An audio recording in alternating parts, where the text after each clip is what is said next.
All right, of course. Yeah, I think so. He was like I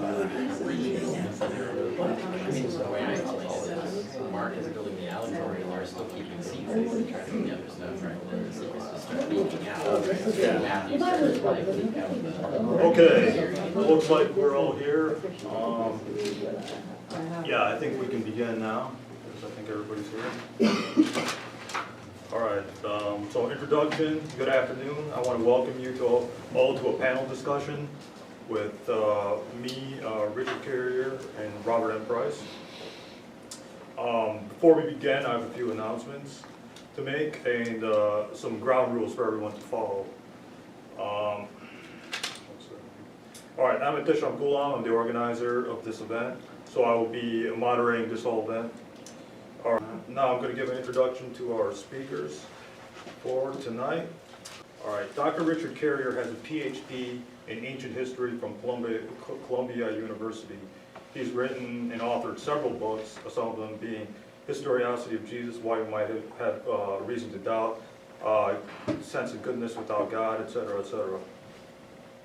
Robert M. Price has a PhD in theology from Drew University and a PhD in New Testament in Drew University. He has 3 master's degrees, one from Gordon Cornwell, Master of Philosophy and Theology, and from the same university. He's the author of several books, Shrinking Son of Man, The Amazing Colossal Apostle. He's hosted the Bible Geek, the show The Bible Geek, and he's edited the Journal of Higher Criticism. He's also host of the Human Bible as well as Lovecraft Geek.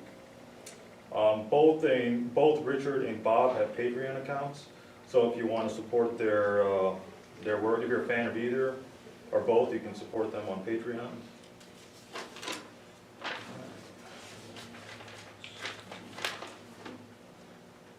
All right, so the format for this event will be me interviewing both my guests, Robert M. Price and Richard Carrier. When I do these things, I ask my guests to make a small introduction to themselves. So Richard, why don't you go first, and Bob, you go second. Just give us a brief introduction to yourself. I have my PhD from Columbia University in ancient history, but I also write on modern philosophy, modern atheist philosophy, naturalist philosophy. My specialties are intellectual history of the ancient world, so religion, science, philosophy, and of course origins of Christianity, which a lot of people know about my writings in that area as well. And I have degrees from other universities, but the PhD is, the big capital one that took a long time to actually accomplish. It was nice to finally get that. But I also teach online. I teach a course on either philosophy or ancient history in different subjects every month online. If you're interested in that, you can find that on my website. I blog and I write many books, which you can see on the table there. Feel free to browse and peruse those books, and later on I'll go ahead and sell and sign them if you want to get any of those. I take credit card and personal check and everything. To learn more about me, if you're interested, richardcarrier.info, so it's .info online. That's my website. You can find my Facebook account there, to follow me there, or my Twitter account, everything. My blog is there, and so on, and all my books, which are available in Audible, all read by me, and Kindle, and various other formats as well. Well, let's see, I now espouse views on the New Testament Christian origins that I never thought I would espouse. As I always like to say, in the style of the 50s sci-fi movies I love, I was a teenage fundamentalist, but I gradually got out of that step by step, and I was, I guess you might say, a disappointed apologist. I wanted to defend the conservative evangelical faith, but the more I looked into the defenses of it, the more I very reluctantly had to admit it just didn't hold water, at least as far as I could tell. And began to look into all the writers, theologians, critics that I had always been told were the bad guys, and decided, well, I guess maybe they're the good guys. But in my approach, I do not really have bad guys. In my books on the Bible Geek and so forth, I try to just look at the issues and the theories of different scholars, whether I think they hold water or not. But it's obvious to me that aside from a few hacks that get attention they don't deserve, the traditionalist conservative scholars are genuinely fine scholars. They just don't have the same perspective, and so I've always learned from them what I can and give them due respect. So I try not to get nasty about any of that stuff. There's just no point in that. I respect the people I disagree with, and for one thing, though I am not a believer in God anymore, so I guess I am technically an atheist.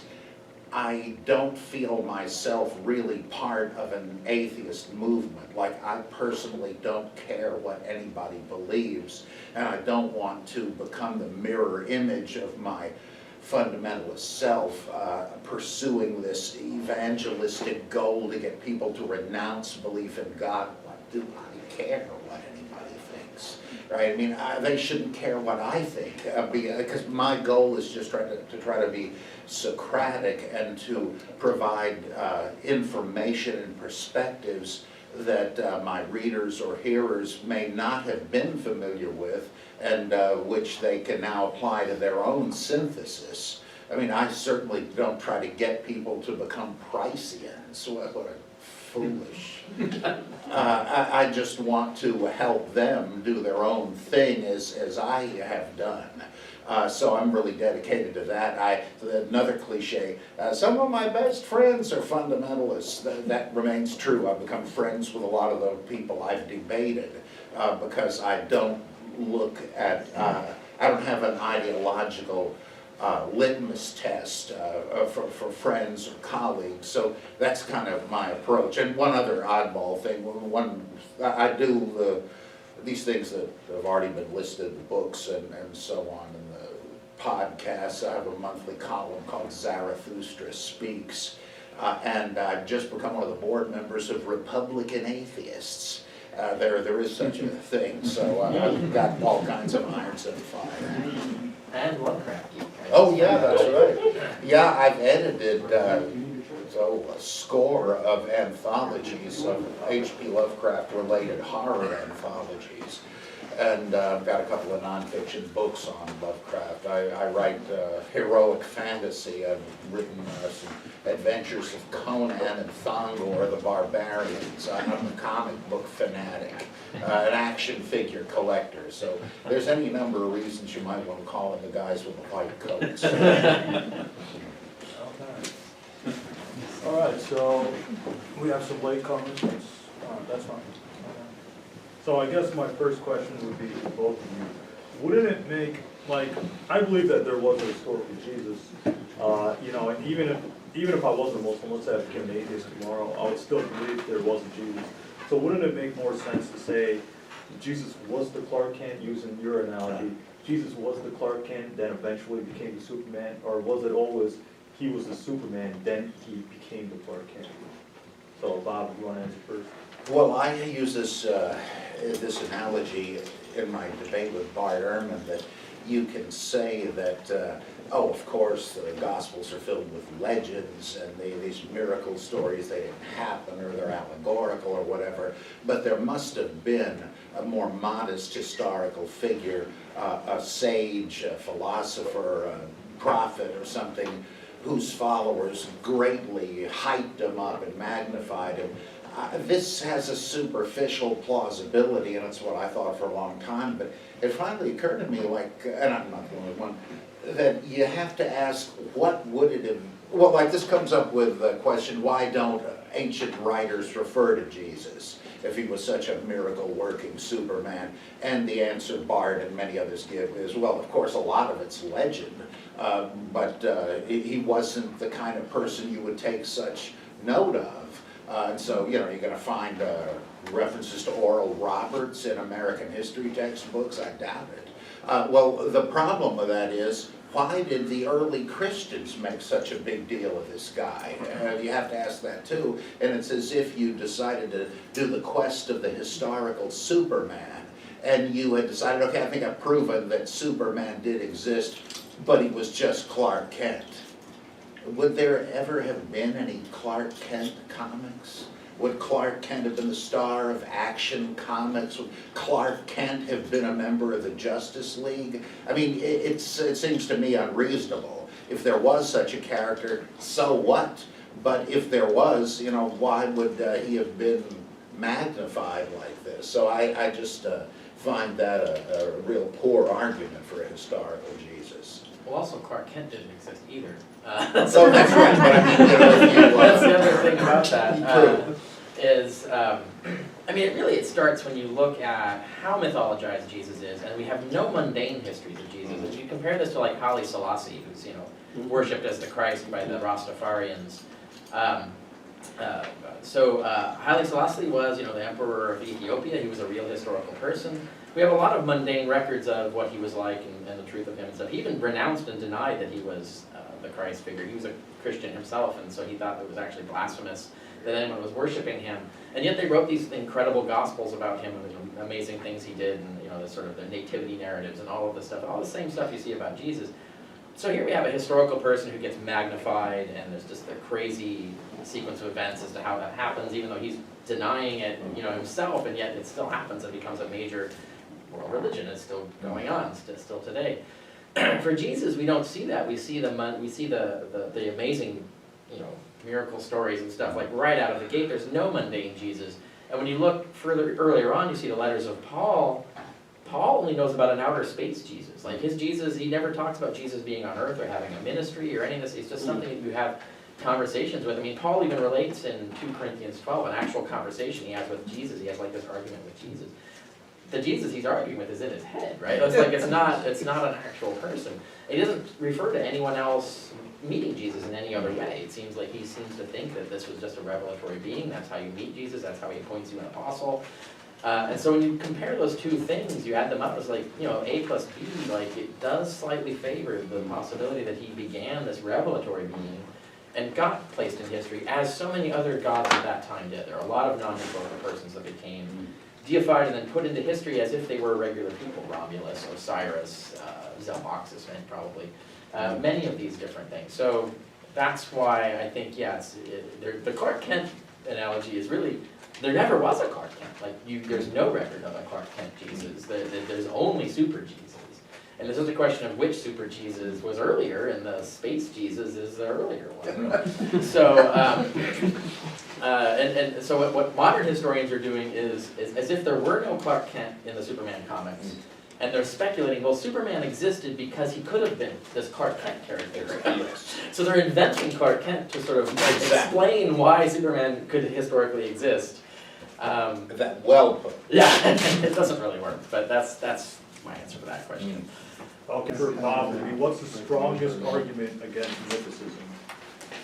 I think that this doesn't mean it's a decisive argument. In fact, almost no arguments are decisive. It's a frustrating thing that history writing, well, like scientific theorizing too, is always tentative and provisional, and that means open to correction.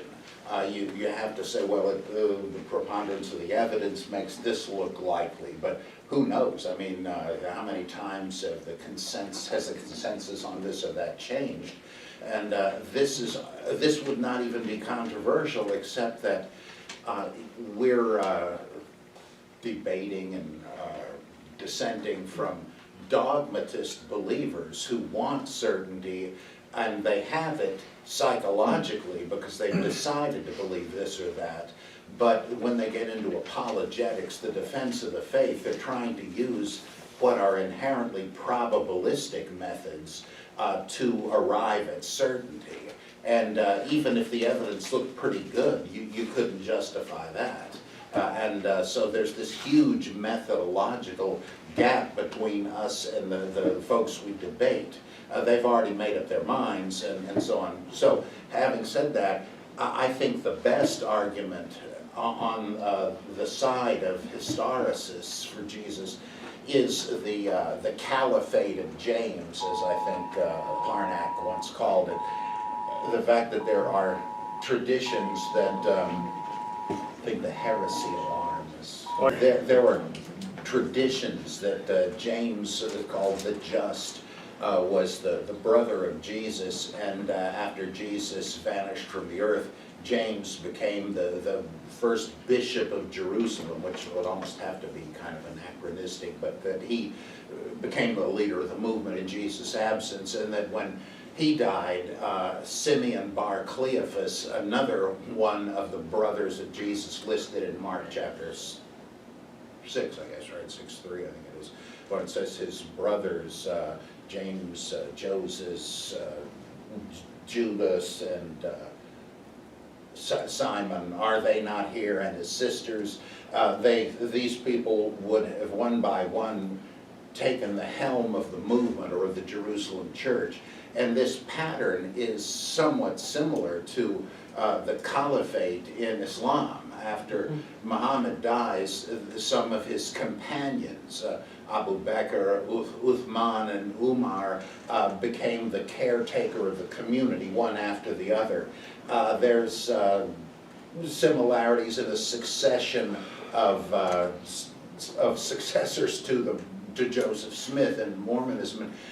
The principle of analogy would lead us to say, well, this looks kind of like that phenomenon. It gives a sense of plausibility to the idea that if there's a caliphate, a succession of caretakers of the movement following Jesus, that there was a Jesus who was, like he said, the bridegroom is taken away. It's just that that is not compelling. I mean, that does have a ring of historical plausibility about it, but the evidence it's based on is really pretty fragmentary. You're not only connecting the dots, but some of the dots, there might be fly specks or marks in the paper or something. So, but I think that does lend a certain plausibility to the idea that there was a historical Jesus, but that's about it. It's not that strong, and yet I think it's the strongest argument on that side. Yeah, I agree. And from another perspective, just from a straightforward data perspective, there are basically two passages in the letters of Paul where he mentions brothers of the Lord, and then that comes to what does he mean by that? And that's where the debate goes around. They say, well, of course he means biological brothers, and it's not that obvious. Paul says all baptized Christians are brothers of the Lord. So are we talking about baptized Christians? Is this a title? Is this a sort of rank in the society? Do they mean biological Christians or biological siblings? It's unclear. And then there are references to maybe Jesus having parents, and those are problematic as well for a lot of ways. Now, if those passages didn't exist, I think historicity would be really dead in the water. I mean, I don't think there would be any way to really sustain it, other than I think the next argument is that you can't have a crucifixion and burial in heaven, or it has to be on earth. There's the only way. It has to be a historical event, otherwise they would never invent or imagine a crucifixion and burial not on earth or in history unless it really happened. And that's the next best argument, I would say. But that we have answers to that too. There's those kinds of space events occur all the time. Satan had a whole war with Satan and his legion of angels had a war in heaven. It's like, how can you have a war in heaven? Wars can only happen on earth. It's like, well, no. Lots of things happen in heaven. Adam's body was buried in heaven, in the third heaven, according to the life of Adam and Eve. The angels took their bodies up and buried them. The Garden of Eden is in the third heaven. Paul even says in 2 Corinthians 12, he went up to the third heaven into paradise, the Garden of Eden. So there's whole gardens in outer space. There's all kinds of things where people can be buried, killed, fight wars, all this sort of stuff can happen there. And it sounds weird to us today because we live in a modern scientific society, but back then they really did imagine all this stuff existed up there and all this stuff happened up there. They had a different worldview. So things that seem weird to us today did not seem weird to them back then. And so when you look at it in context, well, it looks very different. Well, look at the book of Revelation, where it's definitely up in heaven, and the object of worship is the Lamb who was slain. And all this, it doesn't say that that he was slain on earth, that you're dealing with a heavenly scene. Yeah, it doesn't even say like the dragons chasing Mary through the heavens or something like that. Mm-hmm. So there's a lot of references to stuff going on in outer space in Revelation, but then of course people will say, well, Revelation is just allegory, they don't mean literally, and so on. But Revelation is weak to work with because it's so bizarre, and so strange that people say, well, it can't be taken literally, it must mean something else, and then of course that opens the Pandora's box, and it could mean anything. So it's hard to work with as a historian. Okay, two other things I forgot to mention. For the after party, Carrier has to leave by 8 PM or 7:30 PM. So at the after party, we'll decide where to go after. It's just gonna be me, Bob, and anybody who wants to join. So we'll talk about that after the audience Q&A. And Bob doesn't have any books, but if you have a book you want Bob to sign, after the audience Q&A, Carrier will be selling his books and Bob's will be signing any books you have. So next question would be, can you give us some reasons why the Old Testament books aren't historically reliable? Like why we can't take Genesis and all that as to be historical fact? Bob, you first and then Richard. Well, the thing that, a lot of stuff like Adam and Eve is so obviously symbolic. I remember Clark Pinnock, an evangelical theologian, said, when you got a story and the main character his name means man, you gotta wonder if this is if anybody ever thought in the ancient world that this was literally true. But there's so much of it, even in the so-called Deuteronomic history, the stuff between Joshua and 2 Kings, that seems to be in the real world with wars of conquest and all kinds of things. A lot of that is novelistic. The descriptions focus on scenes of characters saying this to one another and doing that to one another, not the kind of thing that anybody records in history. It's all fiction writing. I mean, how would the writer have known exactly what David said to his wife while Saul's goons were hunting for him and all that? How would that survive? I like what Gunkel said about the stories of Abraham and Sarah. He says, look, according to the Bible, the Israelites are in Egypt for 4 centuries, and we hear nothing about it. But somehow, in the days before that, they remembered exactly what Abraham and Sarah said to each other having arguments. That's absurd. But then later on, when you get to stuff that does sound like there's some history to it, with the kings of Israel and Judah, Jehoshaphat and Ahab and all these people. And by the way, it never says anything about jumping with Jehoshaphat. This stuff is also novelistic, and but the thing that really kills it is the archaeological problem. You always hear from apologists who are totally out of date on this, that the Bible is backed up by archaeological discovery.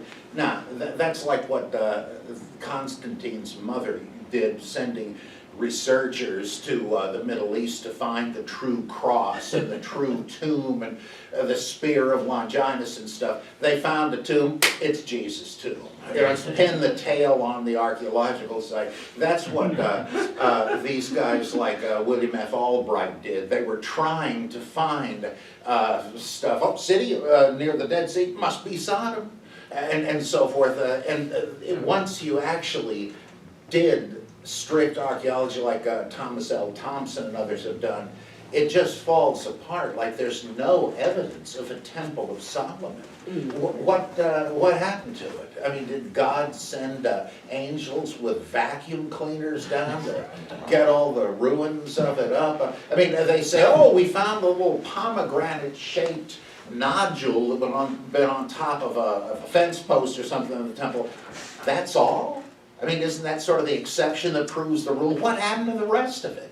It's on a level with saying Satan planted dinosaur bones to throw us off the track. And there weren't enough people in the area of Judea to have a monarchy there. There's no evidence that there ever was a Judean monarchy until like the time of the Hasmoneans.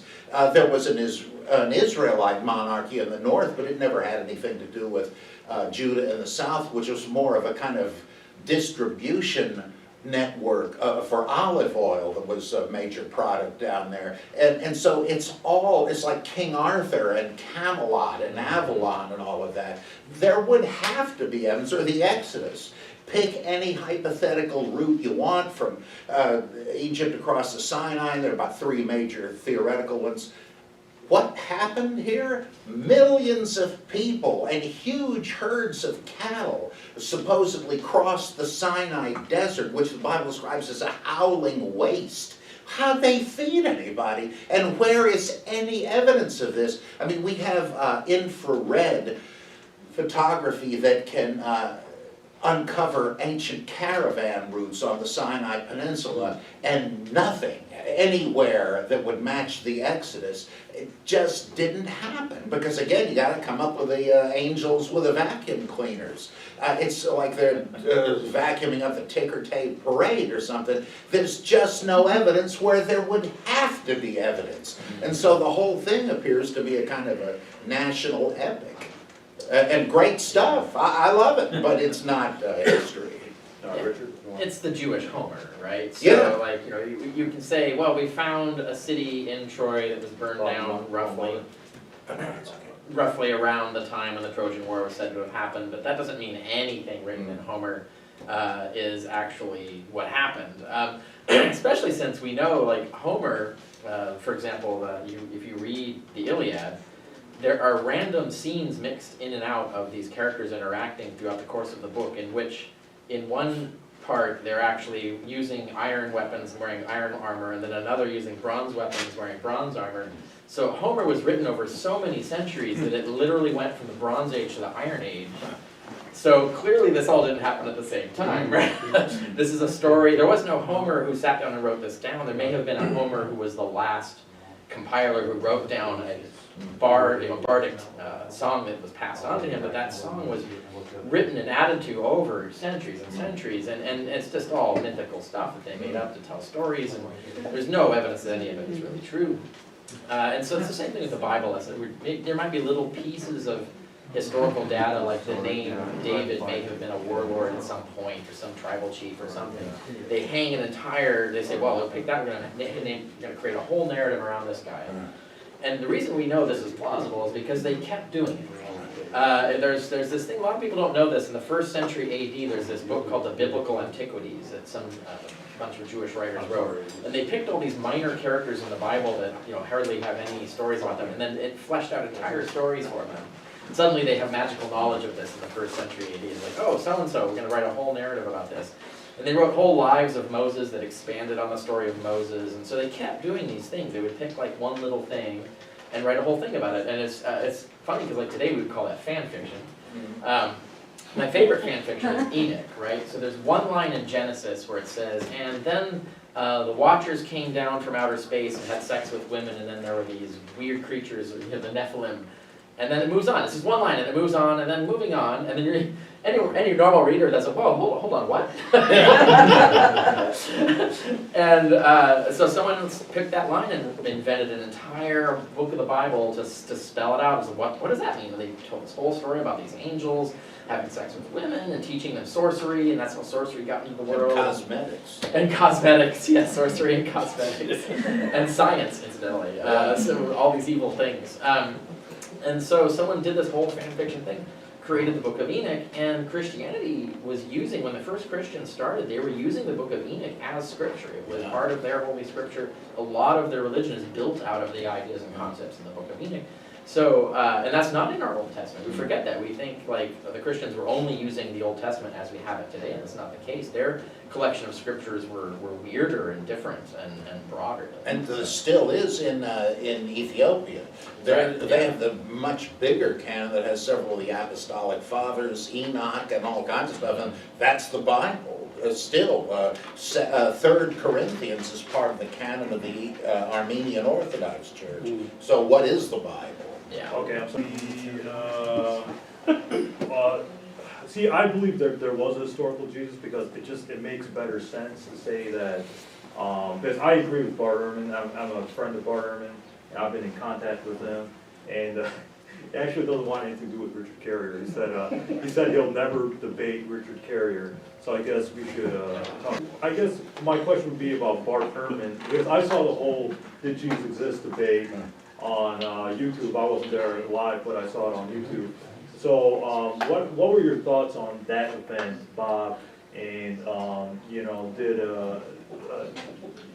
you get him to change his mind, views a little bit? And, Oh, I'm sure I didn't. I was quite surprised at the reaction of some in the audience that said, why didn't you address the points he made? Well, and I did actually, because his presentation was just a précis of some of the main arguments in his book, and I wrote my statement based on his book. So I anticipated some of them, but he tended to laugh off things I said, which isn't much of a refutation, and didn't seem to get some of the points I made, like not only the appeal to consensus, to which he retreats constantly, but he very often says, look, there wouldn't have been time between Jesus and the Gospels to have created a mythical Jesus. And my point is, that's totally circular. If you start from the possibility that there was not a historical Jesus, you can't say there wasn't enough time. Who knows when it would have begun? It's like, well, if there was a historical Jesus, there couldn't have been a mythical Jesus. Yeah, I know, but that's just a pointed issue. And all sorts of things he just did not address. He shifted grounds.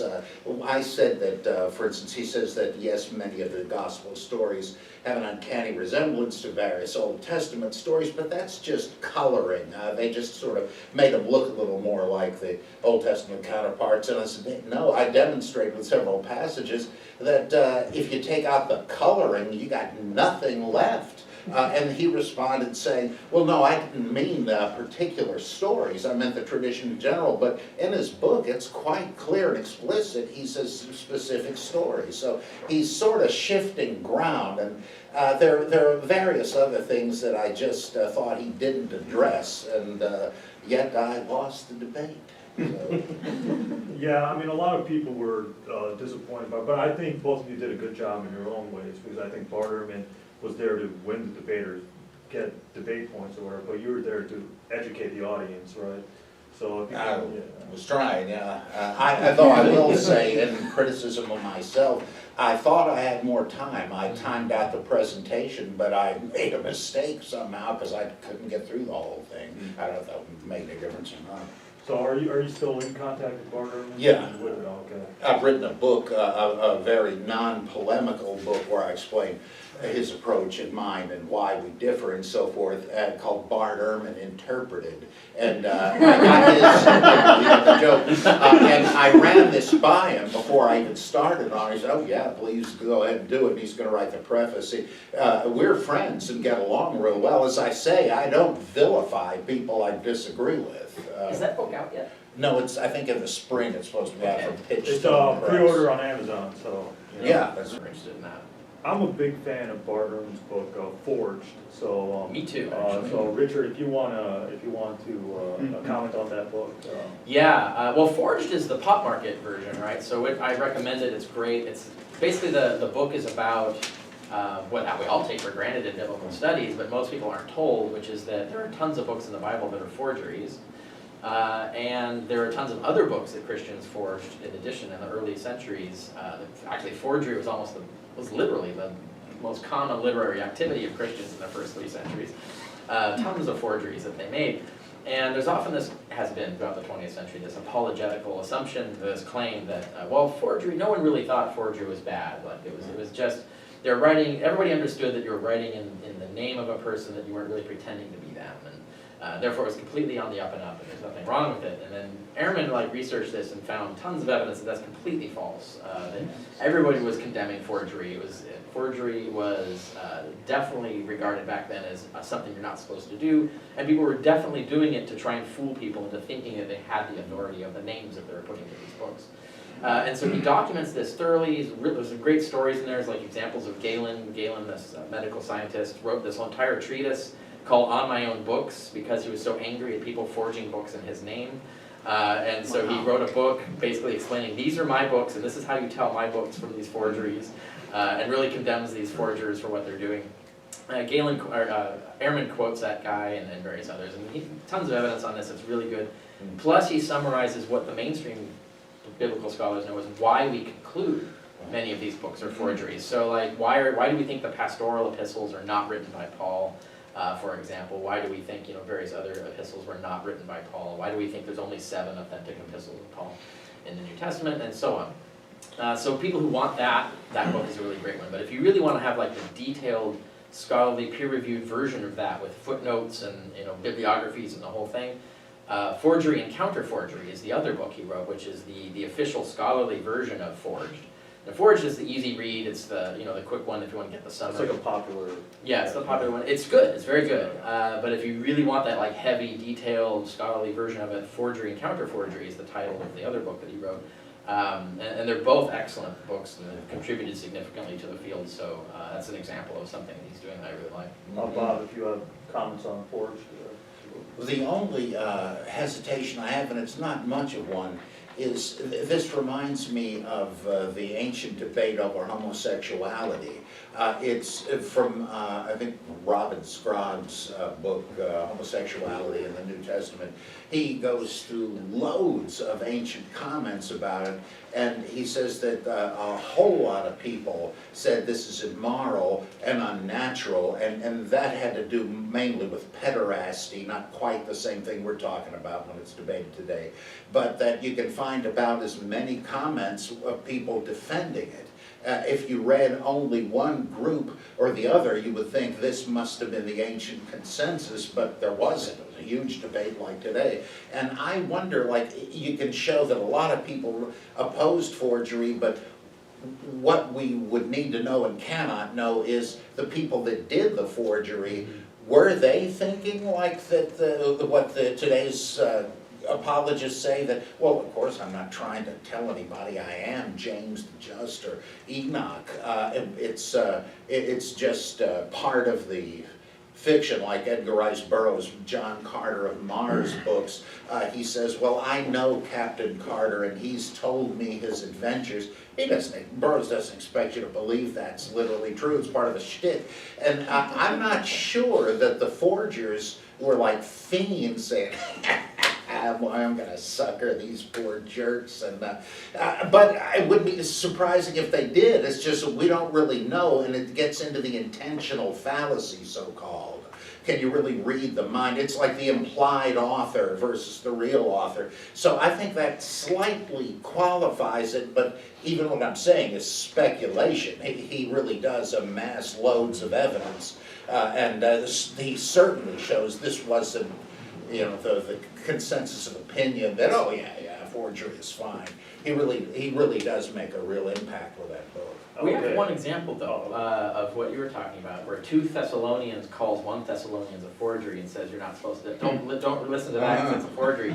That author is telling us that he wants you to believe that he's the real Paul, that forgeries are bad and you shouldn't Yes, listen to that's them. Right. So we do sometimes get a peek into the mind of the author. Yeah, 2 Peter is obviously priestcraft also. Right, yeah. And they just do a bad job. You remember when your apostles told you, oh, wait a minute, I'm supposed to be one of them. Yeah, that's another good example. It's a great book, and I think it's terrific. Well, 2 Peter's one where there were these Christians who were basically saying the Gospels were myths, that they're cleverly constructed myths. And so someone forged a letter in Peter's name claiming, no, they're not myths, I was there, and then forges an entire experience with Jesus. I met Jesus at this, that tells a little story about how he met Jesus. And so that's an example of where they really want you to believe this is Peter. Yes. And they're trying to use that fact to try and argue you out of this other position so you can condemn these other Christians that we know nothing else about. Like all their literature is destroyed, we don't know who these other Christians were. All we get is this one, rebuttal to this fake letter that's a rebuttal to them. That's all we get to hear because everything else was destroyed. So there's a lot we can learn from forgeries. That's another example. So. Okay, that brings me to the other book. There's a book that Bart Ehrman wrote called Did Jesus Exist? And in that book, he mentions both of you on page 19, where it says, both of you are the only 2 with graduate training or PhDs who hold that Jesus didn't exist. But I know both of you said that book is really bad. In fact, you said it sucks. So, Richard. Yes. So Bob, if you want to go first on your thoughts on that book, and then Richard. Well, he misunderstands or misrepresents us and Herb Doherty, who is a genius, and I'm really sick of people saying, well, Doherty, he's a musician and a game designer, this multitude that knoweth not the law is accursed. I feel like if you want to see his doctorate, read his books. That's his doctorate. I mean, if he self-published them, big deal, so did David Hume. It just seems to me it's snobbishness, it's the genetic fallacy. I don't care if Doherty's books were written by a room full of monkeys randomly pecking on typewriters. It's what he writes that is so compelling. I found reading his books again and again, felt like the guys on the road to Emmaus. My eyes were opened and I saw things in the Bible I had never seen before, because this guy is so perceptive and so incredibly well read, and he just doesn't even represent Doherty. As soon as I read what he said about Doherty, I said, boy, I hope Earl is not in a litigious mood, because Yeah. So Richard, if you want to give your thoughts on did Jesus exist? I know we talked about this back in 2016. Well, what he's saying is correct. I mean, it's a book that didn't really read much of the literature. You said it sucks, right? Yeah, for many reasons, and people who want that, I have my reviews on my blog for people who are interested in that, as to what I think was really wrong with this book. I mean, I was really frustrated because I was planning, when I heard about this book coming out, I was like, oh, this is going to be great. This is going to be like the best defense of historicity, and I can say, yeah, compare. You read my book, read his book, and you can compare. You really don't need anything else, because you're going to have the best cases for both positions. And he really dropped the ball. Like, it was really phoned in. An example is the penis nose statue, right? Yeah. So there's this. So Bart Ehrman's like ragging on mythicists like Dorothy Murdoch and saying, oh, they're sloppy scholars. They're really terrible. And he only does one example. He does this one example to prove this of her. And it's the one example where he's wrong. She actually got it right. Her interpretation is wrong, and that would have been a different thing for him to say. He's like, well, I don't agree with her interpretation of this evidence.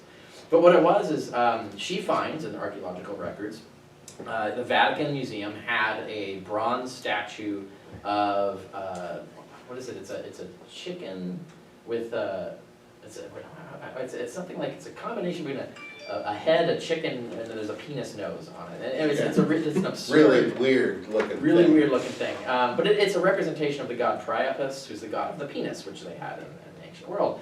And the Vatican had it, and it's been lost, but it's definitely thoroughly documented. The thing exists. We've got photographs, we've got official peer-reviewed archaeological writings on it. It's a real thing. It does exist.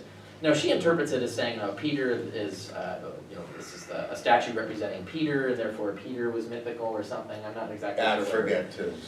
No, I mean, I don't agree with her interpretation, but I agree. She found that she's well documents this. She's got the evidence does exist. I think it's just a statue of the god Priapus. It has no connection with Christianity. But Ehrman goes at it. He says, "Oh, this statue is ridiculous. It only exists in places where people make it up like this." And he even references like she only has a drawing of it, and he implies like she made this up, like that there's no actual artifact. And I'm like, she has a bibliography. Like, wouldn't you just check to like just check to see if the statue existed rather than just look, oh, that's ridiculous, and then say in your book, this is ridiculous. She just made this up. And I'm like, and then of course she answers and publishes her bibliography, has like pictures of this thing and so on. And then his response was really to try and keep like insisting that it didn't really exist by, with these other fanboys of his claiming that, well, if it's not at the Vatican anymore. It's like, well, it doesn't matter, we've got photographs, we've got peer-reviewed articles on it. So it's, that he really dropped the ball, and it shows that he wasn't fact-checking this stuff. And there were lots of examples of where you really could get her on things, where she makes claims that she doesn't back up. Like, he could have done that. Like her claim of like this conspiracy of priests in Alexandria that created the Bible, there's not really any evidence for that. He could have gone after that. There's other things he could have done. But no, he did that. And that upset me, even as a historian. Like, I'm not a fan of Akaria S., but I'm going to defend her on this because she was fucking right.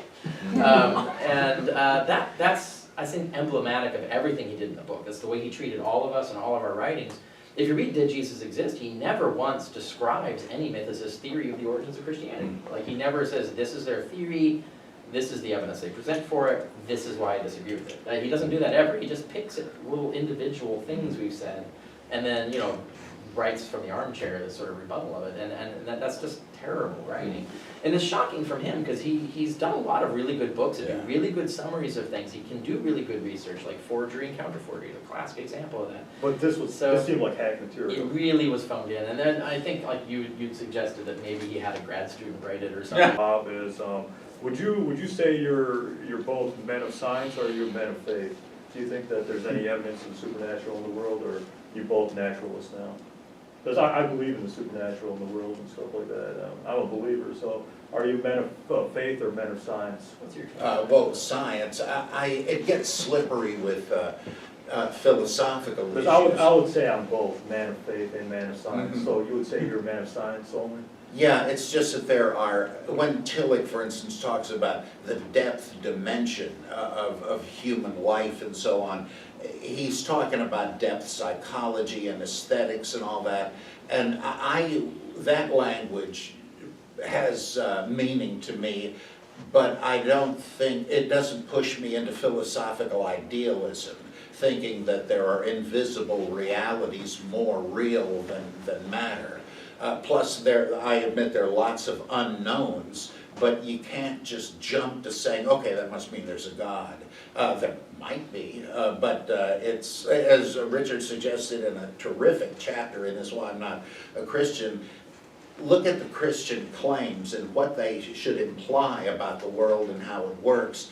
Does the world look this way? And it seems to me, he's right, that there might be something, who knows, but if it's above verification, why should you think so? I suppose somebody could come up with something, but like Pyrrho, the skeptic in the ancient world, said that these things have been debated for so long with no definitive answer. If it were possible to prove it by now, everybody would agree, but and do we really need to know? So, because like I do believe in God and heaven and hell and stuff like that. well, I don't think that's stupid. I'm not trying to say that. It's just that I remain unconvinced. It seems to me there's just not enough reason for me to take it seriously. I once did, and I don't think I was an idiot. I just see it differently now. It seems to me that there's a lot of things could be true, like reincarnation could be true, but is there sufficient reason? You don't watch religious people like No. Okay. Like, if I can just say one last thing on this Clark Pinnock, an evangelical theologian, probably the best one ever. He was open to changing his mind on many things. He said that he knew that we don't know there is a God. He was a Baptist, I think. He said if we knew there was a God, we wouldn't have words like faith and believe. He said the way he viewed it is that for him Christianity was a working hypothesis that seemed to make sense of life in general and his life. I don't see it that way, but I don't think his view is a stupid one. It's entirely, I mean, he's being very rational about this.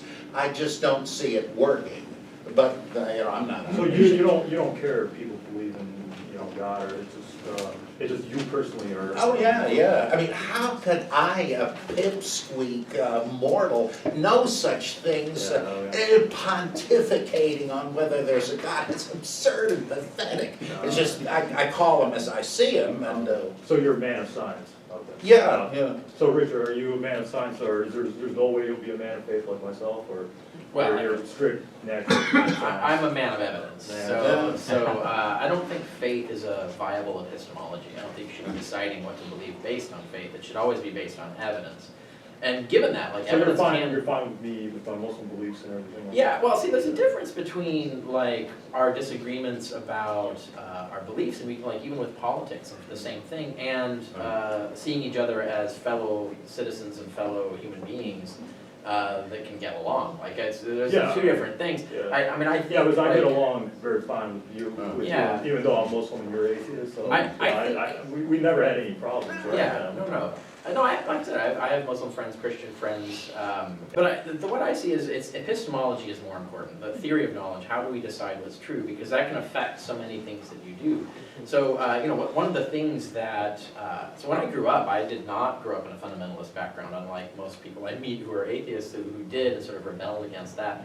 I grew up in a very liberal Christian background where they would teach Bible stories and Greek myths side by side and say it was the moral of the story, the truth of it is, it's not literally true, it's just the morals that you can learn from it. And I only really, and fundamentalists, there was a few in high school and we made fun of them, we thought they were silly.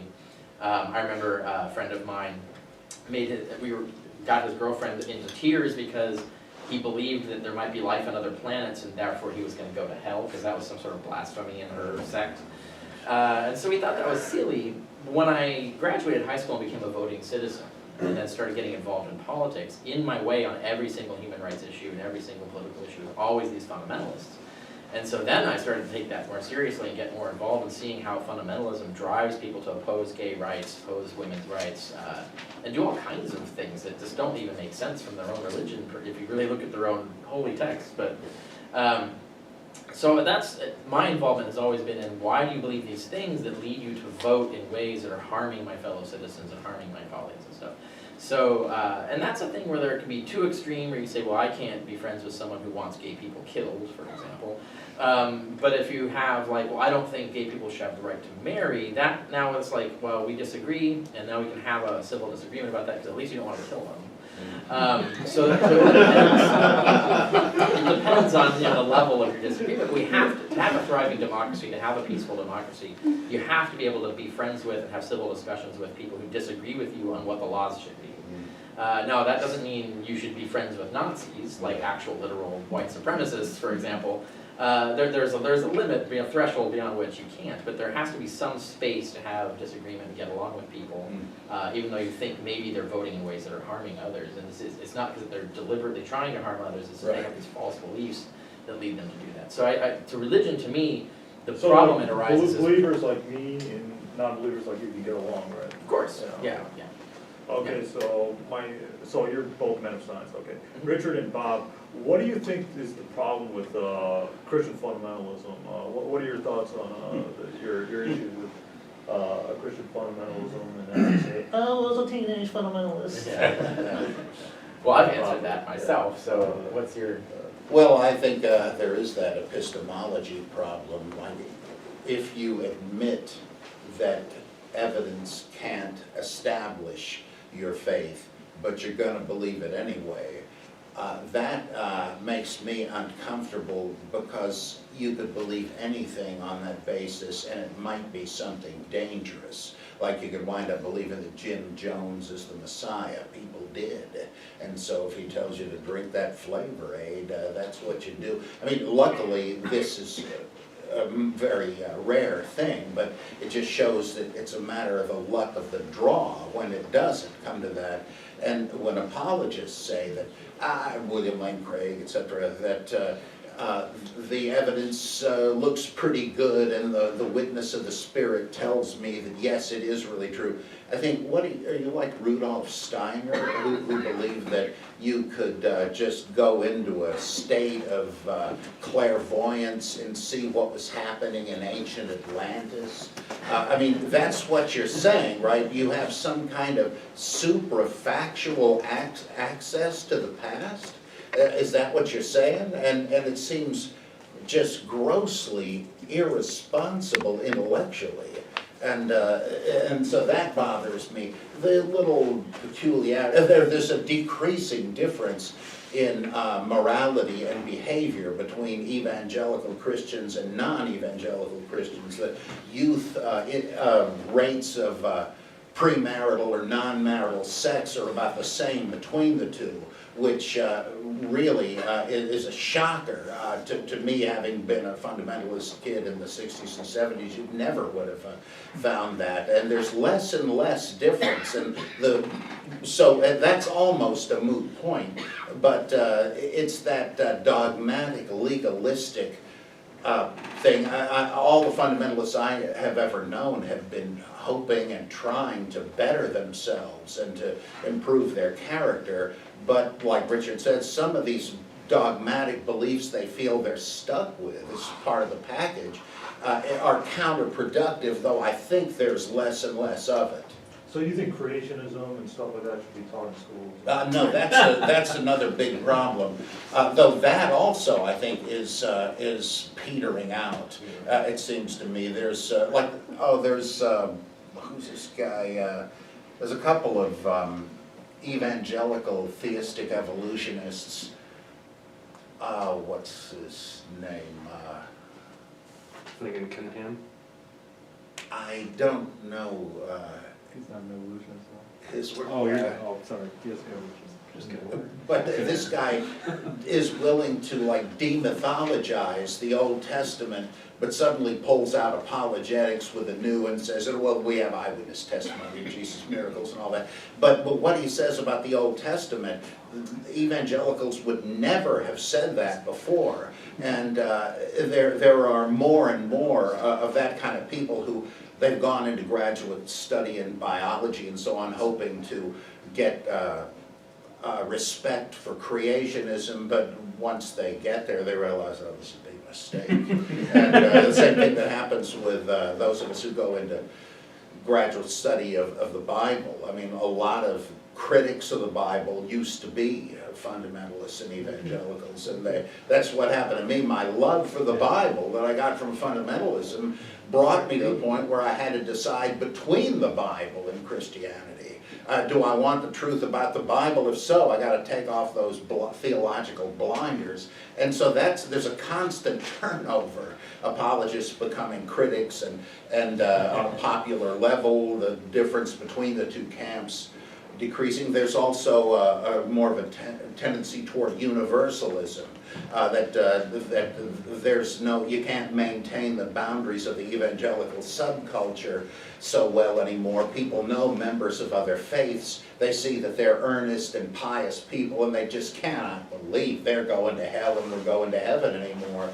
This is a major, major thing, because it's only a short step to say, well, maybe all these religions are true in some sense, which demythologizes all of them. So there are big things going on with fundamentalism and evangelicalism liberalizing, but this stuff with teaching religious pseudoscience, that's a different issue, and that has to be opposed, or we're going to just slip back even further in science education. Okay, in your debate with Barterman on Did Jesus Exist, you said all the letters of Paul are forgeries.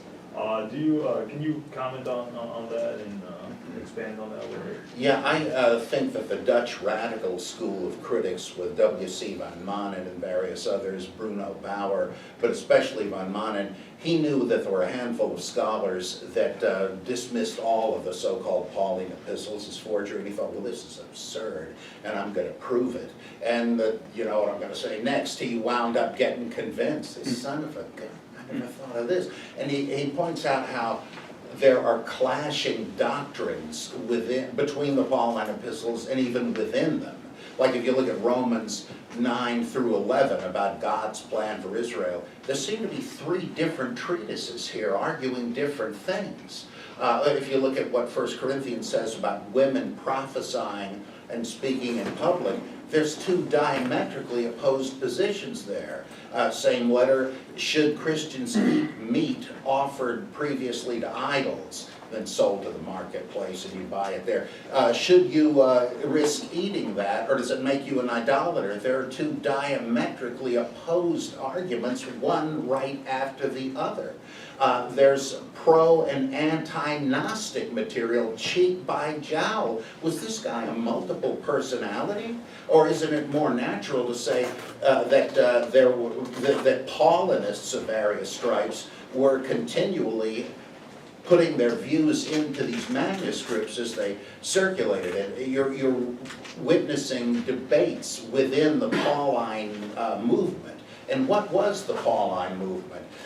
We take too literally the supposed audience of these epistles, the saints that are in Corinth and all that, there's no real record except for the epistles, that there were any such churches. The first Paulinists we know of, the first ones to collect and comment on his epistles, were the Marcionites and various Gnostic groups who held Paul as their founder.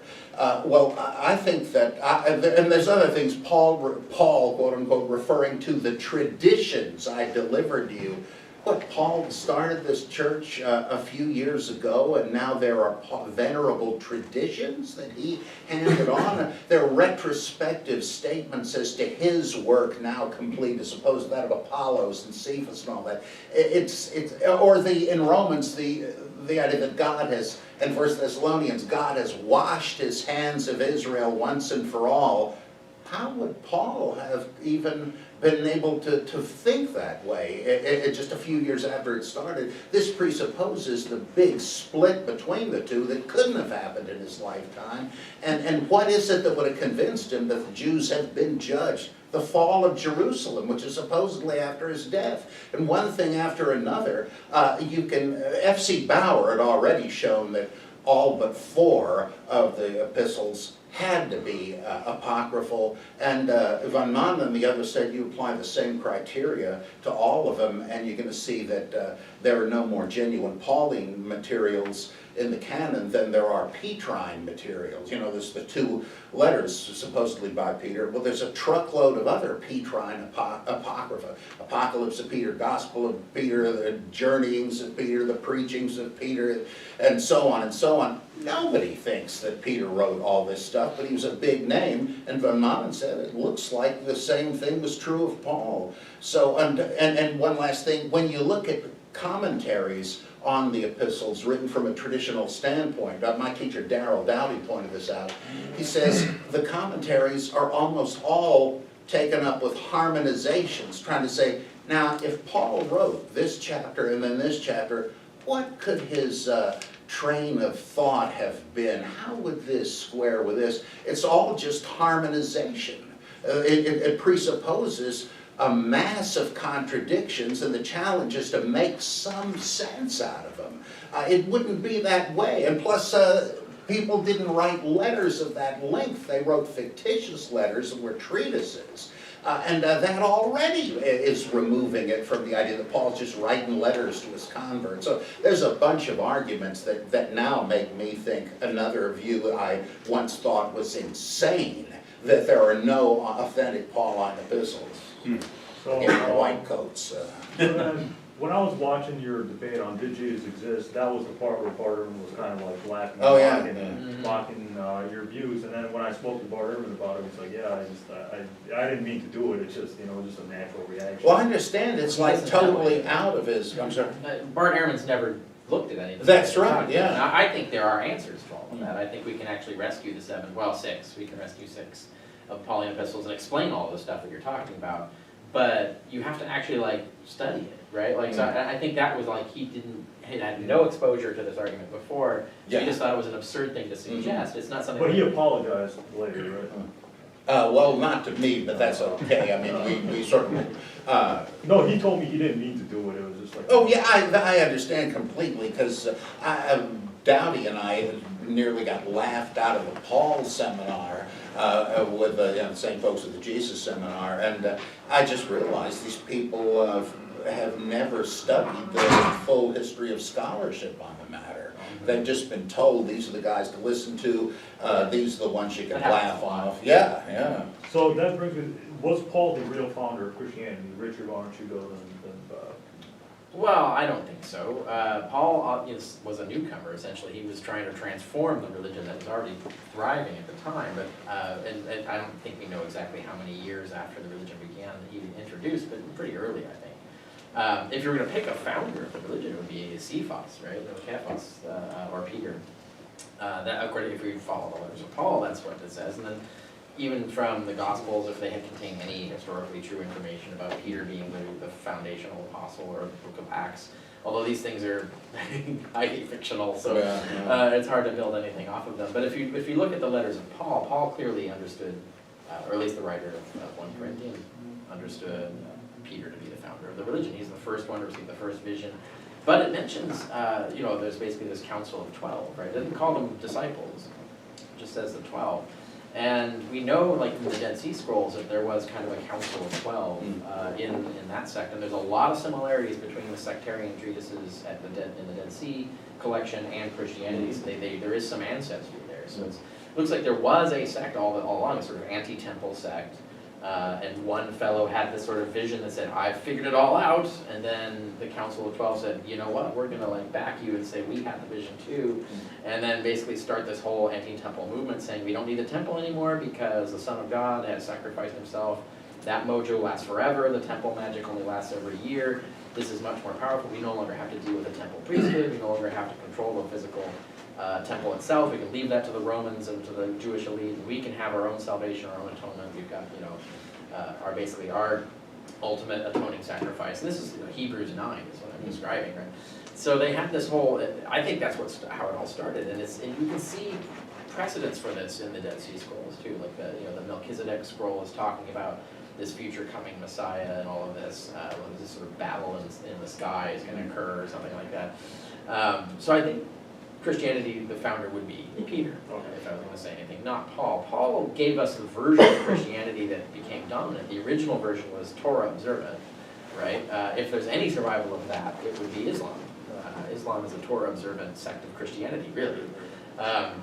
So it's in the same way that Mormon is a sect of Christianity, right? It's another spin-off of Christianity.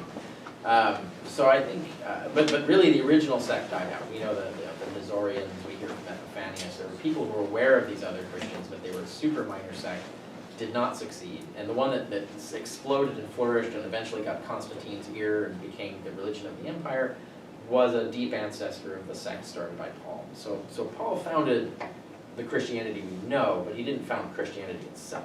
Okay. I have a few more questions about religion, then we'll move on. We'll move to do you have politics. any comment on that, or? Well, even if we do take the general critical approach to Paul, it's, I think...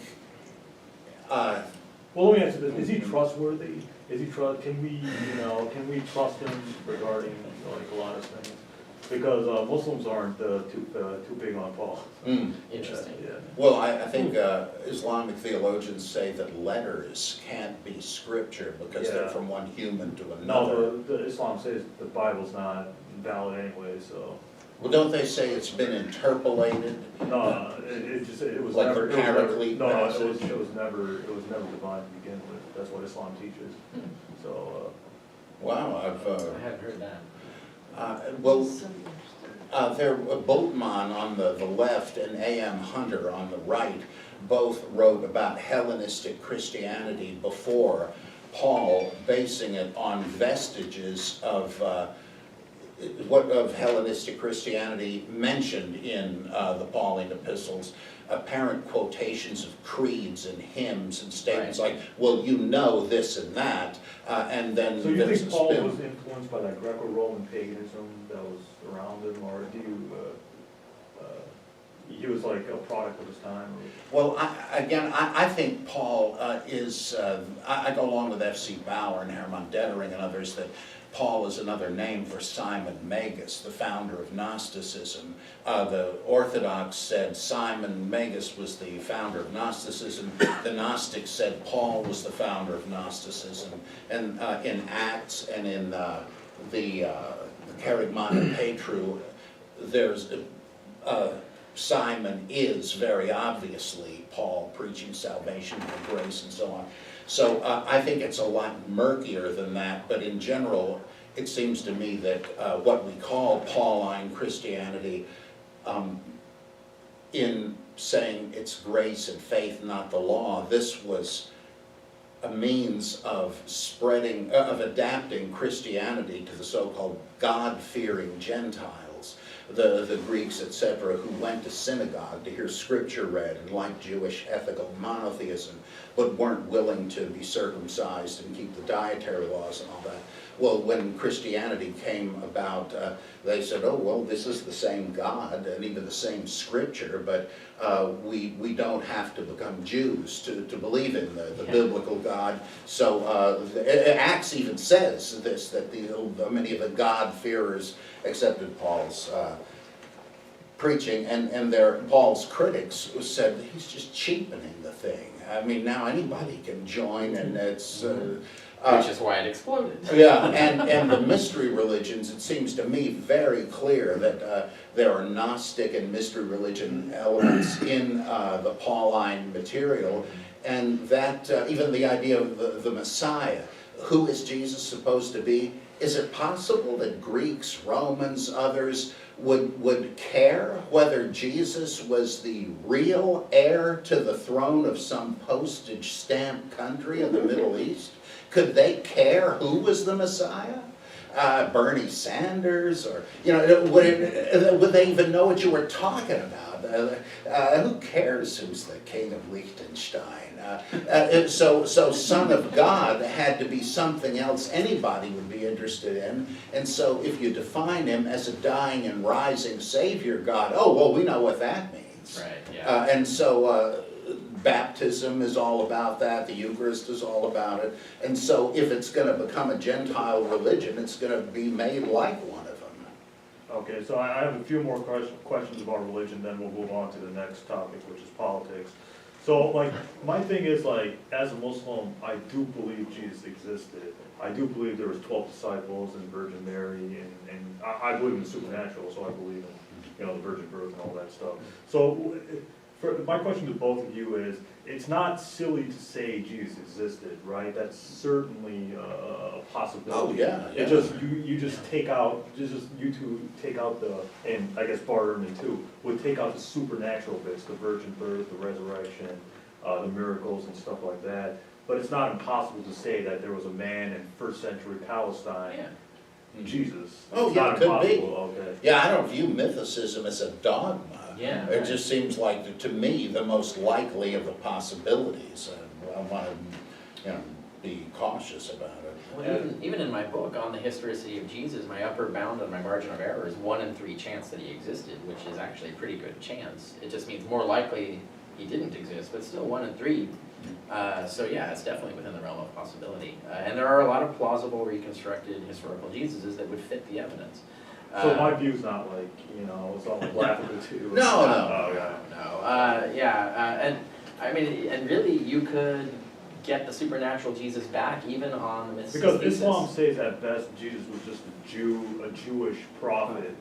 So would you, but then Christians would say, yeah, that's one of the things he was, but he was other things like that. Well, the Quran also says he's the Messiah, and yeah. he's just not God's son, because Yeah. Allah begetteth not and is Yeah. not begotten. Correct. And there will be a second coming of Christ. He just didn't So do die you on the think cross. his divinity was like developed as something? Because if you read the Gospel of Mark, Matthew, Luke and John, you see like an evolution of Jesus' status. Yeah, So, I'm yeah, doing a book called The Christ Myth and Gospel Christology, trying to explain if Jesus began as a mythical God, then how come we see this apparent development from a man to an incarnate God from Mark to John? And I think I can explain that. Have you read Bart Ehrman's book, How Jesus Became Yeah. God? That's a really good, I really like that one. Yeah, that's a good presentation of that view, as is Morris. Actually, you know what's funny? Bart Ehrman's actually proving the Islamic case, if you actually notice that. Because Well, actually, that would fit, He's yeah. actually he's actually helping us out a lot. Well, his books keep helping mythicism out too. Like he's finally admitted that Paul and early Christianity already had high Christology, already imagined Jesus as an pre-existing incarnate being. He's already admitted that he was regarded as an angel who came to earth and acquired a body. So he's like, he keeps, every time he does a new research project, it like verifies something we've been saying all along. Yeah, He's doing this more and more. Well, he shocked a lot of his fans because he'd been tearing down the credibility of the Gospels in his previous books, and then suddenly he turns into F.F. Bruce. And, oh yeah, they're reliable. Well, wait a minute. And I wonder when he's going to put 2 and 2 together. Yeah, he's helping us Muslim apologists out. But what would it take to change your mind Bob and Richard to show that there was a historical Jesus? Like, what would make you change your mind to agree with Bart Ehrman's view that, yeah, there was a historical Jesus? Or do you think Bart Ehrman just has a emotional stake in that? Because most of his career and his work is revolving around the historical Jesus. So would anything change your mind? Would you be open to the possibility? Oh yeah, there's one thing that is very specifically would destroy mythicism, in my opinion. If you could find a letter, some old papyrus scraps, you know, many of these things have been found, from the period in which Jesus is supposed to have lived, where somebody writes home and says, oh, I was in Jerusalem on business and you have letters like that, writing home from a business trip, little snippets. They found a whole mess of them as the stuffing of stuffed crocodiles in Egyptian tombs from the Hellenistic period, which was a real eye-opener in terms of the Greek of the New Testament. And suppose you found one of these letters where they said, I chanced to hear Jesus the Nazarene, a wise man. Suppose that's all you found. That, to me, would be enough to say, okay, there was a Jesus. Non-polemical, non-axe grinding thing that just happens to mention it. We don't have anything. Now, maybe somebody will discover such a thing. I'm not betting they won't. And if they did, I would go along with Bart or with Bultmann or these people again. So you are open to change? Oh, yeah, oh, yeah. Richard, is there anything that would change your mind? Oh yeah, certainly a new document find can do it. I can think of a lot of different possible document finds that would do it. Right now, as far as I know, like no, I've asked and pursued and spent years and years looking for every piece of evidence there is. Unless someone is sitting on some evidence that they haven't published, there just isn't good enough evidence yet. So like this extra biblical, like Josephus Textus and stuff like that, you would say it's not reliable, or? Were you talking about Josephus Yeah, specifically? Yeah, Josephus Textus. Well, Josephus isn't useful because even if he wrote word for word what references Jesus and Christianity, this is in 93 AD. His sources would be Gospels or Christians quoting the Gospels. It's not usable as evidence. So it's not for independent? Jesus. No, yeah, so we can't really establish. So we would need something better than that, something earlier, or something like maybe a passage where Josephus says, yeah, I checked the records, or something where he clearly identifies that he has a source that's reliable other than just repeating what the Gospels say. What about like church fathers and stuff like that? They're all too late. We're Yeah. talking late 2nd century is the first we start hearing of these guys, and that's already 100 years. If you think that's a century, that's 3 lifetimes back then. So they're too late. To be useful, yeah. The only way they could be useful is if they do something like, to give you an example, the historian Arrian, who wrote about Alexander the Great. This is the thing where E.P. Sanders says that the evidence for Jesus is as good as their evidence for Alexander the Great. That's wildly, ridiculously false. I can't even begin to tell you how false that is. And I have a whole section in my book on the historicity of Jesus, going item by item by item, all the things we have for Alexander that we don't have for Jesus. But one of the examples is historian Arrian. Now, usually these historians like Sanders will just only look at Arrian and not even look to realize there's tons of other stuff. And they say, Arrian's writing 500 years after Alexander the Great. Why would you trust that as evidence for historicity? Well, because in the first paragraph of Arrian's book, he says, this book is written based on the writings of the eyewitness generals who fought with Alexander. So he names the sources, he says how he used the text, and he says, whenever I just write a story, it means all 3 of my sources agree. Wherever they disagree, I'll talk about where they disagree and where I think maybe the truth is or whatever. So he gives us a methodology, he tells us his sources, he's using eyewitness sources that documents passed down. So that's like one of the best sources we can have, because it would be better to have his sources. I would love to have, Ptolemy, the general Ptolemy, his actual treatise that Arrian used as his source. But Arrian's at least attesting to the existence of this treatise and those things like that. We don't have that for Jesus. So like if we have a church father who says, yeah, there's these letters written by Peter and the apostles where they talk about reading Jesus and stuff, if we could believe them, they lie all the time. So it's really hard to believe those guys. But if we had something that we could at least trust, something like Josephus or something like that, they said they actually could attest to these eyewitness sources and they're using them and they're telling you what's in them, and what's in them is people actually interacting with Jesus in life. That's the kind of thing we would need, because that's the kind of thing we have for Alexander the Great. That's the kind of thing we have for many other people. So yeah, the evidence could persuade me. Also logic, like someone could show there's a flaw in my logic, right? Like I could say like, More water? oh, I'm good right now. So there's a flaw in the logic. And even in my book, I say, on the historicity of Jesus, like I want the field, everybody in the field to produce a better argument for historicity and use this book as a roadmap for how to do that. Because what this book is telling you is this is all the stuff that's wrong with the way you're arguing for historicity. If there's a defense of historicity, it has to be better than what you've produced, and it's got to be something that takes down all this, or addresses all of this, or shows how, even despite all of this, the preponderance of probability weighs in favor of historicity. It's conceivable that someone could show that logically, yes, you should think it's more likely Jesus existed, and this is why. I'm just waiting for someone to do that. Until that happens, that's not the way the evidence looks to me. So. Okay, two final questions regarding religion. Can you both give me, or so give the audience some reason why the New Testament's not historically reliable? Because Christian fundamentalists or Christian apologists would say, yeah, their New Testament, the Gospels of Matthew, Mark, Luke, and John are Greco-Roman biography, or the preface of Luke chapter 1, verse 3 to 4, or whatever it is, where he says that he fact-checked it, and he fact-checked previous documents. And stuff That's like actually that. not what he says, So but yeah. Luke has something like what we call in Islam, and it's not as a chain of transmission. So Christian apologists say, yeah, that's a chain of transmission, beginning with Luke. So Richard, you want to go first on why? Yeah, that's a good example because that's New Testament's not reliable, and Bob. yeah.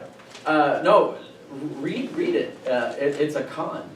It actually isn't a chain of transmission. He doesn't name sources. He doesn't name a tradition. He doesn't give you the chain of it. He just says, well, there were witnesses and they passed down this stuff and some other people wrote some things down and I'm using them to write my treatise. And so he doesn't name anyone. He doesn't identify why we should believe anything they say. He doesn't actually show a succession of tradients. He doesn't actually give us any of that data. He doesn't name himself. He doesn't name why he thinks these sources are reliable. He doesn't even name who they are.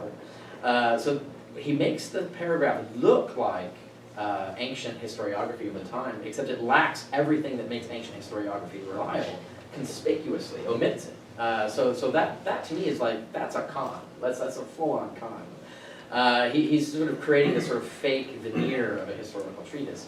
And then we actually know two of his sources because we have them, Matthew and Mark, or if you believe in Q, either way, we have, that material is in Matthew.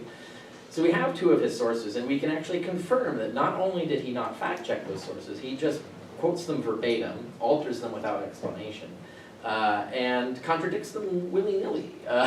In fact, when he says, so many have written an account of this, but I decided to write this so that you can know the truth about it, isn't he actually discounting any other Gospels? They've all bungled it, so let me give you the truth. Right. Geez, what does that say about the other Yes, Gospels? and yet he doesn't tell you why we should trust him. Right. Like, that's another thing, yeah. So that's just one of many So examples. Paul and the New Testament aren't historically reliable, would you say? Well, Paul's different from the Gospels. Paul's different, Yeah, okay. I mean, Paul's shady in his own way. Bob, do you have any thoughts on Yeah. that? Well, it seems to me that the historicity of the Gospels is very unlikely for two big reasons. But wasn't there two Christianities? Wasn't there the Peter Christianity and the Paul Christianity? Paul said preach to the Gentiles, and then Peter was to Yes, the at least. So And there's now, a At split. least. A split. it turns out. There's actually that more. Paul yeah, mentions the other. disciples and the guy. Paul mentions other sects of Christianity still going on in his day. So there are actually several sects of Christianity right out of the So gate. that's one of the arguments I have as a Muslim apologist, that, Paul and the disciples weren't getting along, or they're Paul and the disciples were teaching different things about Jesus. They weren't getting along. doing their own thing. They were just two parties. The disciples and Paul got into fights, saying Paul and the So disciples. my Muslim apologist days, I was. Oh, well, that's certainly well-founded. It just turns out there's a whole kaleidoscope of these things. Oh, okay. And like the Nag Hammadi texts show a bewildering variety of Because types of Christianity. Islam doesn't accept Paul, so we're good on criticizing Paul from my end. Well, the problem number one with New Testament historicity is the principle of analogy. The fact that no Christian even sees things like this happening. Like, we have plenty of legendary sources, the legendary character which no one denies, a Buddhist, medieval Catholic, other miracle stories which have people walking on water and ascending into heaven and so on. Suddenly, you want to mark off the same sort of stuff in the Gospels as being true. I mean, anything could happen. We don't have a time machine. We can't verify what did or didn't, but all we can do is make a probabilistic judgment. And if these stories look nothing like factual stories, but a whole lot like myths, what's more probable? It looks like they're myths. That's a graded thing, because you could say, well, there are, even in our day, faith healers and exorcists, as indeed they are. No, I mean, it's, what is it, abnormal psychology, psychosomatic illness, I don't know, but you can find such people. So, as Bultmann said, yeah, Jesus could have been an exorcist, he could have been a faith healer, but walking on water, I'm afraid not.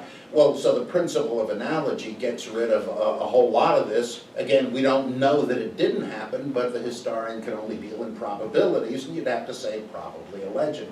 The other thing is that virtually every gospel story, and a lot of them in the book of Acts, look so much like a bunch of Old Testament stories, especially drawn from the Greek version of it, the Septuagint, that you have to take seriously that if the gospel materials are simply rewritten from the Septuagint. Again, we don't know that, but the point is... So you think they just took these Old Testament stories and just changed the names? Basically, yeah. They sometimes mixed up plot points and so on, which was done in other ancient Hellenistic writing. But that I'm really startled, having read a whole bunch of different scholars that made this argument for this or that group of passages. Some of their arguments I thought were just speculative, but there's so many of them are so plausible that in my book, The Christ Myth Theory and Its Problems, I devote most of the book to showing, the comparing side by side, the Old and the Old Testament Gospel passages. It's hard to ignore these very close, sometimes even verbal parallels between the two. And you don't have to prove that this happened. The point is probabilities. I mean, it seems to me though they might possibly be accurate. The only judgment we can make implies that they're not. And, you know, maybe sometimes somebody can come up with some better explanation. Barry, if you have any further comments? Well, yeah, I mean, that's the thing, is like you can't get from possibly to probably, Mhm. right? So you can say, yeah, possibly, like Ehrman says, they took a real story and built it out to make it look like Moses or Elijah and updated to the current values and culture of the time. But possibly, sure, possibly, but how do you argue that that's probably the case? We don't have any data that allows you to say that that's probably the case. Usually when that stuff happens, you look at other books outside the Bible, it's because they're not true. So you're left with the assumption either 50-50, which gets you nowhere, because you can't rest on the premise that it's true. But really the preponderance of argument is that these stories are made up, and they're made up to accomplish certain objectives. I mean, one of my examples that I give and I talk about On the Historicity of Jesus is, and this brings up your point about principle of analogy to the supernatural and things like that, but also even if we grant the supernatural doesn't make sense, and that's Jesus and the fig tree. Do you know how Jesus hates figs, supposedly? Actually, he loves figs so much that he cursed a fig tree for not giving him figs. But Yes, so. But Mark tells this story where Jesus is walking along and Jesus is hungry, and he sees a fig tree off in the distance, and Mark goes out of his way to say, but it was not the season for figs. But Jesus goes up to the fig tree anyway. I don't know why. This is not logical behavior. And he goes up there and there's no figs, and he gets angry. Like, for some reason, there not being figs on a tree when there's not supposed to be figs on a tree makes him angry, and he curses it and says, may you never bear fruit again. And then he goes off and clears the temple, and you have that whole scene, and they come back a day later, notice the third day, and they see the tree, and it's been withered to its very roots. And so, see? And then he goes on talking about how the temple's not important anymore, it's all about prayer, and so on. Now this makes no sense, even if Jesus had the super X-Man power of withering fig trees, which is already improbable, so we can already assume that this is fiction. No one saw this is not a memory. No one, I remember the day when Jesus cursed the fig tree. No, this doesn't come from an eyewitness source. This is an allegory, and there's R.G. Hamilton Kelly wrote it. So we don't know who the sources are behind those stories and stuff like that? No, not for the Gospels. Oh. Not like in terms of like people who were there. 'Cause none of them ever mention anyone being there as their source. They don't name anyone or say anything like that. But that's the whole point of this is that the story doesn't make any sense. Even if you grant the supernatural power, it would portray Jesus as insane. Like, why would Mark have Jesus act like this when people go, "Wow, that guy's a lunatic. Why would I do this?" It's because he doesn't want you to, or he's hoping you don't take it literally. He might intend outsiders to take it literally. It's intended just like Jesus says for the parables. I speak in parables so that they won't be saved. And you have to become an insider, then you'll be told the secret meaning of the parables, and then you'll be saved. So the parables, the stories, are meant to make people react like, wow, that guy's crazy, why would I worship him? You know, well, if you join our little cults, we'll tell you the secrets, and you'll know, it'll be amazing, and you'll see like, why this is really brilliant.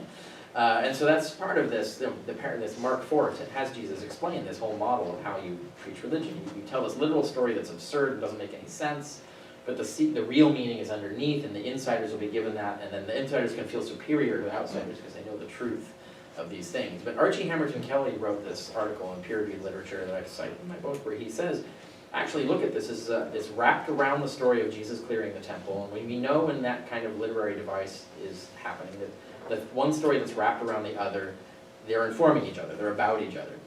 And then you can see that what is he cursing? He's cursing the fig tree is often used as a representation of the temple. It's the temple cult. He's basically explaining why God allowed heathens to come and destroy and raise the temple. He's saying like, God decided that it is no longer the season for figs, in other words, and no longer the season for the temple cult, so I'm going to curse you and may you never bear fruit again, and wither it to the very roots, meaning it was completely destroyed, temple cult's no longer relevant, now you have to pray to Jesus. So it's all an allegory for sort of explaining why this terrible event happened. Why would God allow the heathens to come in and destroy his own house? And he's like, well, let me tell you a story about Jesus and a fig tree, and that's how you tell the story, how you explain it. So this is not how you write history. This is not memory. This is not a memoir. This is not like, passed on lore of something that someone saw. This is literary construct from beginning to end. It's really elegantly constructed. It's complete fiction. So this is why we don't take the Gospels as historical documents. They're originally written with different purposes in mind. Now, they have been meant to fool people, but they definitely are not rational history, even by the standards of antiquity, much less today. Okay, final question when it gets to religion, then we'll get into politics. To both of you, are Christians delusional? Well, yeah, but I would say any system of construing the world and having meaning in life is a shared delusion. That's like existentialism, I guess, that it's not evident from the raw facts of experience that there's a God or that there isn't a God, that there's reincarnation or that there isn't, that there's justice in the world or there isn't. We come up with symbol systems to try to make ourselves feel secure in a world that behaves as we wish it would, with justice and so on. And somebody comes up with this initially, and there we know to call it a delusion. Like Exodore says that the Venusians are going to invade by Labor Day, and the only people that agree with him are his schizophrenic hallucinations. If you ever saw this on TV long ago, it's hilarious. He's an end-of-the-world prophet. Well, we can say that guy's delusional. But if it catches on enough and becomes a plausibility structure, as Peter Berger would say, and it's functional, it enables people to live in the world, then we say, okay, this is a religion. And if it's workable, that is, if it's benign, then we respect it, but I think it's essentially a delusion. Freud said that religion is the projection of a wish world onto the real world. Well, I think all worldviews, you could say that about them. That's the best we can do. So yeah, Christians are delusional, but really so was everybody else. I don't go quite that far. I think we can have more cautious evidence-based worldviews where we don't have the dogmatic assumption, where each belief, each component of the worldview is tailored or is only believed as strongly as the evidence that supports it. And a lot of things where the evidence is not going to be super strong. So your confidence in it is not going to be super strong. So a non-delusional worldview is something where your confidence in something being true is going to be measured correctly to the amount of evidence that you have for it. Now, I was a devout Taoist. That was the only religion that I had faith in. Even I was raised liberal Christian, but I was never asked to believe it. It wasn't something that I had faith in. But my first true religion was Taoism, and I became a devout Taoist due to a religious experience in my early teens, and remained so for years. I was a Taoist when I went into the Coast Guard, and when I served in the Coast Guard, and it was in my military service that I started to doubt Taoism. Had nothing to do with the military, but it was just because of the studies I had continued doing. Started to realize that it was false. But when I was a devout Taoist and really believed that I was in tune with the Tao, and the Tao actually controlled the universe, and that I could have miraculous insights about the world, I was delusional. I was trapped in a delusional system of beliefs, and I got out. But I think anybody who's in that same thing, there you have this false view of the world, because you've sort of tricked yourself through these devices of fallacious reasoning and so on. You're kind of trapped in a delusion, and it would be better, I think, for you to get out, because that delusion can make you do things that might not be good for yourself or for others. And that's my concern for this, like I mentioned earlier, regarding what I think is the problem with religion is if it leads people to go in the wrong direction that can harm themselves or others, and make bad decisions. I think that's the thing that we're going to focus on. Okay. I can't tell you how much I appreciate you doing this. Not at all, Barry. Curious myself. Yeah, and it's not like a competition, Well, it is a competition, but, it's not like a macho measuring thing. But if I win, you're off the team.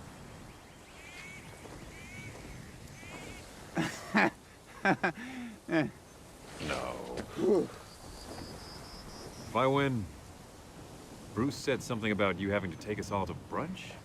Oh, see, now that's cold. That's a betrayal. I feel stung by that.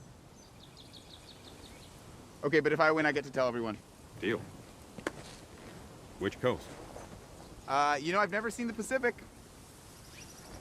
Which is that way, because the sun and it's...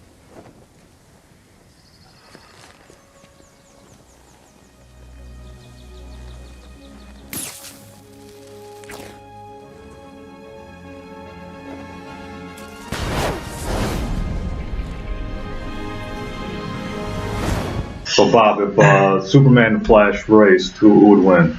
I like to think the Flash, otherwise he's a superfluous character. The Flash would win? Kryptonian can't outrun a person with the Speed Force? Well, the Speed Force complicates everything. Superman must be nearly as fast as the Flash. Does he participate in the Speed Force? I don't think they've ever explained that. In my day, they didn't have any Speed Force. It was just the bath of chemicals and a lightning bolt that gave these guys their powers. Well, you, Richard, are you a nerd like us? What's that? Are you a nerd like us? Or? Yeah, but on different subjects. So yeah. So your thoughts on the post-credit scene of Justice League? When Superman and Flash were racing? Who do you think won, Flash? I don't have opinions on that, yeah. It is a question that tendeth not unto edification. Yes.